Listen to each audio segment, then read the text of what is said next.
Hello everyone, मेरा नाम है रेहान। मैं हूँ किशनगंज जिला के बहादुरगंज से और ये है मेरी छोटी सी बिजली की दुकान। हर दिन के तरह सुबह जगने के बाद अच्छे से नहा धो करके तैयार हो गया। तैयार होने के बाद बिल्कुल फिट होने के बाद निकल गया नाश्ता करने के लिए। नाश्ता आज भी अपने रूम पे ही कर रहा था क्योंकि काफी लेट जगा था मैं। लेट जगने के वजह से रूम पे ही नाश्ता करना पड़ा और फिर निकल गए हम अपने मंजिल की ओर। क्योंकि आज पहले ड्राइवरी वाला काम करना था, उसके बाद अपना दुकान जाना था, तो निकल गए हम मंजिल की ओर और फिर पहुंच गए दुकान में। दुकान जब पहुंचे तो देख रहे हैं कि मेरा लड़का आया ही नहीं है, तो मुझे खुद से चाबी मंगा करके अपना दुकान खोलना पड़ा। अपना काम में संकोच कैसा, मैं सारा काम फिर अपने से किया। सारा दुकान को खोला, सारा शटर अपने हाथ से खोला, सारा माल एक जगह से दूसरे जगह लगाया और दुकान की साफ सफाई करने लगा। दुकान का साफ सफाई कर ही रहे थे कि अचानक से एक कस्टमर आ गया। उनको इन्वर्टर लेना था, इन्वर्टर और बैटरी। फिर हम उनको इन्वर्टर और बैटरी निकाल करके दे दिए। इन्वर्टर बैटरी निकाला। इस बीच में मेरी बेटी भी स्कूल से दुकान में आ चुकी थी। फिर इन्वर्टर और बैटरी का गारंटी कार्ड निकाल करके फटाफट से हम गारंटी कार्ड भर दिए और उसको रख दिए। इस बीच में फिर मेरा बेटा भी स्कूल से आ गया, उसको भी अपने पास रख लिए। तब तक टाइम हो चुका था जुमा पढ़ने जाने का। हम फटाफट से तैयार हो गए और जुमा पढ़ने के लिए निकल गए। दुकान में अकेले एजान को छोड़ना ठीक नहीं समझे, इसीलिए उनको लेकर के निकल दिए अपने घर की तरफ। घर के तरफ निकल गए, बेटा को घर ले आकर के छोड़ दिए और फिर घर में वजू कर करके हम निकल गए मस्जिद की तरफ नमाज पढ़ने के लिए। यह है हमारे कॉलेज चौक का इमाम नगर। फिर हम आ गए अपने दुकान पर और जितना सारा पेंडिंग काम था सारा पेंडिंग काम कर लिए। चूंकि आज मेरे चैलेंज का 42वां दिन है। लगातार हम 42 दिन से काम कर रहे हैं और फेसबुक में अपडेट कर रहे हैं। फेसबुक और सारे सोशल मीडिया हैंडल पर अपडेट कर रहे हैं। आप लोगों को ये जानकर बहुत खुशी होगी कि मैं अपने टारगेट की तरफ अच्छा खासा बढ़ रहा हूँ। अल्लाह का करम है। आप लोगों का सपोर्ट अगर इसी तरह से बना रहा तो मैं अपने टारगेट को अचीव कर लूंगा और इसका फायदा आम लोगों को भी मैं दूंगा। जिस तरह से मैं गिव अवे करवाता हूँ, इसी चैलेंज के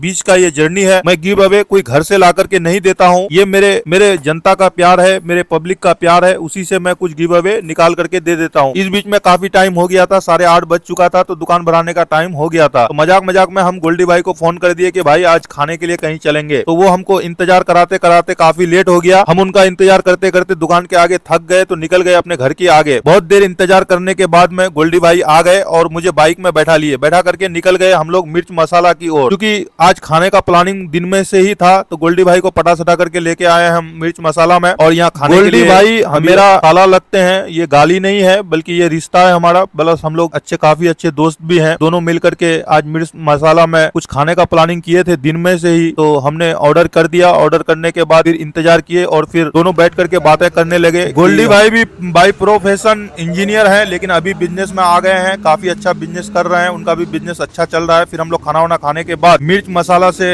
निकल गए अपने घर की ओर। हम लोग एक ही बाइक में आए थे, तो गोल्डी भाई बोले कि नहीं, आपको पैदल घर नहीं जाना है, मैं आपको घर तक छोड़ देता हूँ। वैसे भी मैं पैदल नहीं आता, इनको घर छोड़ने के लिए आना ही पड़ता। ये मुझे घर छोड़ करके वापस अपने घर चले गए। मैं इनको ऊपर आने बोला लेकिन ये आए नहीं। मैं फटाफट से ऊपर जाने लगा क्योंकि काफी लेट हो चुका था। घर जो ही पहुंचा तो मेरा बेटा हर दिन के तरह मेरा इंतजार कर रहा था। वो आते ही मुझसे लिपट गया। माँ बाप का प्यार मिलना